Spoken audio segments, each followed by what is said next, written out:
Episode की शुरुआत में हमें वही धमाका दिखाया जाता है जो कि पिछले एपिसोड में हुआ होता है। और फिर हमें दिखाया जाता है ज़ोरो जो कि लूफ़ी को उठा के लेके जा रहा होता है। ज़ोरो को बहुत चोट लगी होती है, उसे बहुत दर्द हो रहा होता है, लेकिन तब भी वो लूफ़ी को लेके जा रहा होता है। तभी ज़ोरो लूफ़ी से पूछता है कि ये ऑरेंज बालों वाली लड़की कौन है। तभी लूफ़ी बताता है कि वो हमारी नेविगेटर है। तभी हमारा सीन शिफ्ट होता है बगी की तरफ और हमें दिखाया जाता है कि बगी अभी ज़िंदा है।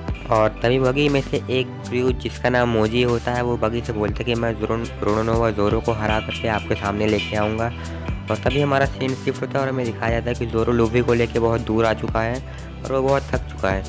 ज़ोरो वहीं ज़मीन पर लेट जाता है और तभी हमें दिखाया जाता है कि लूफ़ी एक डॉग को देख रहा होता है। और वो डॉग जो है वो एक दुकान के सामने होता है, वो बिल्कुल भी हिल डुल नहीं रहा होता है। और तभी वहाँ पे नामी आ जाती है और वो बोलती है क्योंकि तुम्हें मेरी जान बचाई है इसलिए मैं तुमको ये चाबी दे रही हूँ। और वो चाबी को ज़मीन में फेंक देती है और तभी वो जो डॉग होता है वो आता है और उस चाबी को खा लेता है।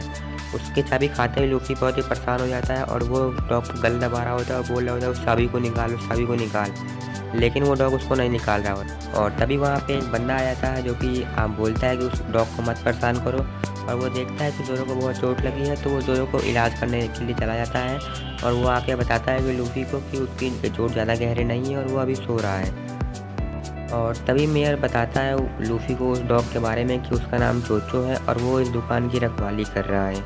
इस दुकान का जो मालिक था वो उसका और मेरा बहुत अच्छा दोस्त था, लेकिन वो किसी बीमारी की वजह से वो चल बसा। लेकिन और तभी नानी बोलती तो क्या चोचो यहाँ पे अपने मालिक का इंतज़ार कर रहा है। लेकिन तभी मेयर बोलता है कि ऐसा नहीं, ऐसा लोग कहते हैं लेकिन मुझे ऐसा नहीं लगता है। चोचो बहुत ही समझदार डॉग है और मुझे पता है कि इसको ये पता है कि इसका मालिक मर चुका है, लेकिन ये इस दुकान की रक्षा इसलिए कर रहा है क्योंकि इसे लगता है कि ये इसका खजाना है। तभी वहाँ पे बगी पायरेट का एक आदमी आ जाता है जिसकी वजह से जो मेयर है वो भाग जाता है और नामी भी उसके पीछे भाग जाती है। लूफ़ी वहाँ पे अकेला हो जाता है और तभी वो देखता है लूफ़ी को। और तभी उसका जो शेर होता है वो लूफ़ी के केज के ऊपर अटैक कर देता है, जिसकी वजह से लूफ़ी का जो केज है वो टूट जाता है और लूफ़ी बहुत दूर जाके गिरता है। और तभी वो पेट शॉप की तरफ जा रहा होता है क्योंकि उसके जो शेर है उसको भूख लगी होती है। और जो चोचो है वो अपनी दुकान की रक्षा कर रहा होता है, लेकिन वो जो शेर होता है वो बहुत बड़ा होता है जिससे कि वो चोचो को एक ही हमले में बहुत दूर फेंक देता है। और तभी चोचो को अपने मालिक की याद आती है कि वो कैसे उसको खाना दिया करते थे, वो लोग साथ में खेलते थे। वो चोचो उसकी हर काम में उसकी हेल्प किया करता था और उसका मालिक भी उसे साथ हमेशा रहता था। लेकिन तभी उसका मालिक जो है वो बहुत ही बूढ़ा हो जाता है और वो एक दिन हॉस्पिटल जाता है, उसके बाद कभी वापस नहीं आता है।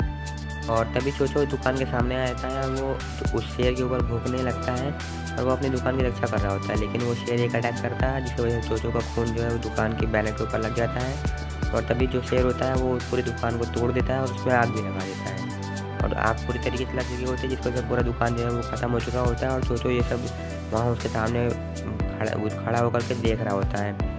और तभी वहाँ पे लूफ़ी आ जाता है और वो देख रहा होता है चोचो को ये सब करते हुए और वो उसको बहुत ही बुरा लगता है। तो वो डिसाइड करता है चोचो की हेल्प करने के लिए और वो चला जाता है उन लोगों से लड़ने। और तभी हमें दिखाया जाता है कि वो लोग उस दुकान से एक पेट फूड लेके भाग रहे होते हैं चोरी का। और तभी लूफ़ी वहाँ पहुँच जाता है और तभी लूफ़ी अपना अटैक करता है जिसकी वजह से वो उस शेर को पकड़ करके घुमा देता है और उसे ज़मीन में पटक देता है। इसको देख के मोजी रोने लगता है अचानक से और वो बोलता है रिची। और तभी लूफ़ी बताता है कि मैंने गम गम फ्रूट खाया हुआ है जिसकी वजह से मैं अब रबड़ का हूँ। और वो तभी लूफ़ी जो है मोजी के ऊपर अटैक कर देता है और वो मोजी को भी हरा देता है एक ही अटैक में। लूफ़ी का पंच बहुत पावरफुल होता है जिसकी वजह से मोजी जो है वो एक ही अटैक में ज़मीन में गिर जाता है। नामी जो चोचो को देख रही होती है और वो बोलती है कि सारे पायरेट्स एक जैसे होते हैं, वो लोग किसी को भी नहीं छोड़ते। और तभी वहाँ पे लूफ़ी पहुँचता है और उसको पेट फूड देता है और बोलता है कि मैं सिर्फ इसी को ही बचा पाया। और तभी चोचो उस फूड को लेकर के जा रहा होता है और तभी मोजी बगी के पास पहुंचता है कि बोलता है मुझे माफ़ कर दो, लेकिन मुझे उसने हरा दिया। और तभी बगी बोलता है कि तुम ज़ोरो से हार गए। लेकिन तभी मोजी बोलता है नहीं, वो ज़ोरो नहीं, वो स्ट्रॉ हैट ने मुझे हरा दिया। तभी सीन शिफ्ट होता है और हमें मेयर दिखाया जाता है। उसने बोला कि हम लोगों ने इस टाउन को बहुत ही मेहनत से और बहुत अच्छे से बनाया है, लेकिन तभी वो बगी आ जाता है और उसने हमारे पूरे टाउन को बर्बाद कर दिया। मैं ये बिल्कुल बर्दाश्त नहीं कर सकता और मैं जा रहा हूँ उस बगी से लड़ने। वहीं दूसरी तरफ बगी अपना बगी बॉल एक्टिवेट करता है और उसको टाउन की तरफ फायर कर देता है और वो टाउन की तरफ फायर कर देता है। लेकिन उसके अटैक के अंदर वो ज़ोरो वाला घर भी आया था, लेकिन लूफ़ी ये सोच के बहुत ही घबरा रहा होता है कि ज़ोरो कहीं मर ना गया हो। लेकिन तभी हमें दिखाया जाता है कि ज़ोरो ज़िंदा है और वो बोल रहा है कि मुझे अच्छे से नींद नहीं आई इसकी वजह से। बगी के इस अटैक से मेयर और गुस्सा आ जाता है और वो जा रहा होता है बगी से लड़ने। और तभी हमारा जो लूफ़ी होता है वो नामी से बोलता है कि क्या तुम मेरा क्रू जॉइन करोगी? तो नामी बोलती है कि नहीं, मैं तुम्हारा क्रू नहीं जॉइन करूँगी, मैं कभी एक पायरेट नहीं बनूँगी। लेकिन लेकिन तभी नामी बोलती है कि क्योंकि अभी हमारा गोल सेम है, इसलिए हम लोग अभी के लिए टीम अप हो जाते हैं। और तभी हमारा जो मेयर है वो पहुंच चुका होता है बगी पायरेट्स के पास, और जो वो है वो बगी से बोल रहा होता है कि तुम लोगों ने मेरा टाउन एकदम ख़राब कर दिया है, तुम लोग यहाँ से चले जाओ। और तभी जो बगी है वो अपना एक हाथ ले जाता है, वो कैप्टन और जो मेयर के ऊपर गला दबा देता है वो, इस वजह से मेयर जो हवा में उड़ रहा होता है। लेकिन तभी वहाँ पे लूफी पहुँच जाता है, वो बगी के हाथ खींच करके मेयर को बचा लेता है। और हमारा एपिसोड यहीं पे ख़त्म हो जाता है।